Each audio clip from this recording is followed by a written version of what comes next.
I want you guys to consider the following dilemma. There's a runaway train hurtling toward a cluster of people stuck on the tracks ahead, but you have the option to pull a switch that sends the train down another track with a smaller group of people on it. You have the option of saving some lives by sacrificing a smaller number of others. Do you pull the switch? This is a common moral dilemma posed to school children to teach them the basics of human rights, a lesson the majority of humanity seems to have missed. In this article written by Julius Ruschel titled "Bystander at the Switch: The Moral Case Against COVID Lockdowns," he explains the supposed moral dilemma was never a dilemma at all. He goes on to say there was only ever one correct choice. We invented universal human rights to make it clear that no person or government has the right to pull the switch to send the train down another track towards a sacrificial group of victims. In December of 1948, in the aftermath of the human rights violations committed during the Second World War, the member states of the United Nations formally adopted the Universal Declaration of Human Rights.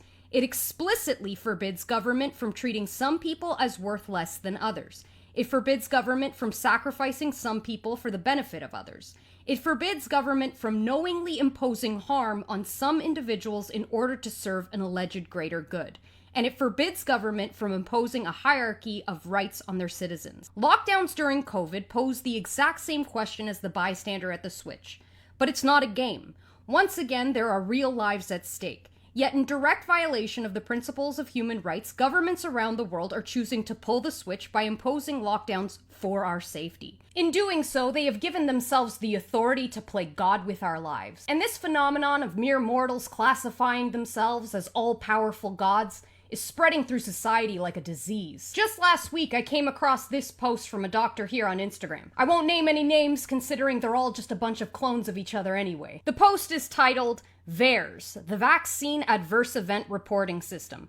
COVID shot reaction myths busted." This comes after the vaccine adverse event reporting system went viral online and brought the number of COVID-19 vaccine deaths and life-threatening adverse reactions to the attention of the public. In these 7 short slides, this woman slanders her fellow medical professionals and all the victims who filed these reports. Here's where I get a little confused about these debunking myths posts. The doctors who are voicing their concerns over the safety and efficacy of vaccines went to medical school just as long as the doctor who wrote this post, which means they essentially obtained a license to legally provide medical advice. So tell me what authority this doctor has to claim her opinion is fact and another doctor's opinion is fiction. Some would say it's about consensus, that the vast majority of doctors and scientists agree that the science is settled. But do they? And does that even matter? It took scientific consensus to get thalidomide, a drug that caused severe deformities in babies, on the market. And it took just one doctor by the name of Francis Kelsey to take a bold stance against its distribution in the US due to a lack of adequate testing. Innovation is not bred from consensus. Consensus in science implies that science is perfect. And no respectable doctor or scientist would ever say that science is perfect. Science is only right until it's wrong. It's ever-changing and open to scrutiny. That's the beauty of it. The reality is that there are thousands of doctors with differing opinions on the safety and efficacy of vaccines. I've heard hundreds of opinions from medical doctors about this pandemic, and no two are the same. You know why? Because doctors and scientists are human beings, and they're fallible just like the rest of us. She carries on in this post to say that the majority of people who report to VAERS are liars. I gotta say, this trend of calling millions of suffering victims liars is getting really old. Did you know that you could go to prison for filing a false report to VAERS? So what, there's just a slew of people out there who are willing to go to prison to troll this reporting system? Give me a fucking break. The cat's out the bag and nobody's buying your bullshit anymore. The movement has gained momentum. And what do we know about momentum? We know that once something gets going, unless there's an external force to stop it,